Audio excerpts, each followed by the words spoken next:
Mary, thank you. Boeing is widely expected to get the official go-ahead from US regulators today to resume flying its MAX aircraft. The MAX was grounded almost 2 years ago following 2 fatal crashes. Eoghan Corry is editor of Air and Travel magazine. What exactly went wrong with the MAX, Eoghan? And presumably it's now been remedied. Good morning, Brian. A big day. 20 months off the air for the Boeing MAX.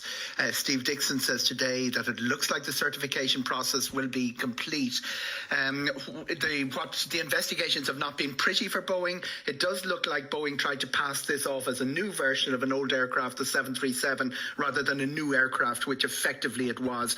Big difference in one line. The engines were heavier and a little bit further forward. And instead of presenting this in a manner that the pilots would be retrained back into simulators, all that expensive stuff, they said this is a new version of an old aircraft. We have a software system, the MCAS, which will override the differences. They did override the differences, but it required a lot of pilot engagement. And when the 2 aircraft crashed, Boeing's reaction was, this is pilot error. It became very clear it was much more difficult than pilot error, and it is going to be certified effectively as a new aircraft, with all the implications for things like pilot training.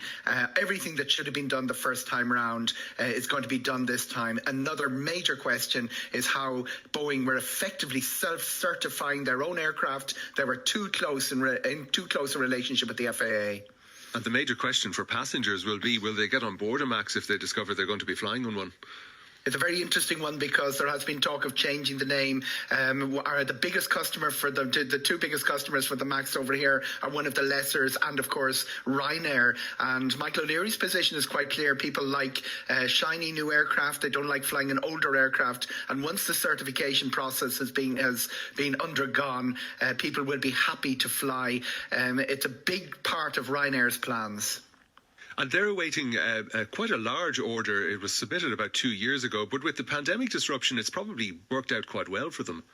If the new aircraft had arrived this summer, they would have been empty or grounded. So what Ryanair are looking at now is 30 of the aircraft arriving in 2021 and 60 in 2022. As always, Brian, there's always an extra complication with Ryanair. Today's certification will not be enough for them. It has to go through a European certification. Their Ryanair aircraft is a slightly different design. It's got extra seats and an extra door. So it will require a separate certification. But Ryanair are hoping that'll be through in January, and Ryanair actually have the only simulators for the 737 MAX in Europe. They'll have one in Dublin, one in Gatwick and one in Bergamo initially. They hope to have 30 in the air for summer 2021 and 60 in 2022. There's a separate confidence issue with return to flying anyway with the COVID crisis. This will add to it, but Ryanair's remedy for that, as there has been for every time they've had trouble selling seats, is just reduced, and we will probably see some pretty amazing seat sales for summer 2021. Eoghan Corry, thank you very much indeed.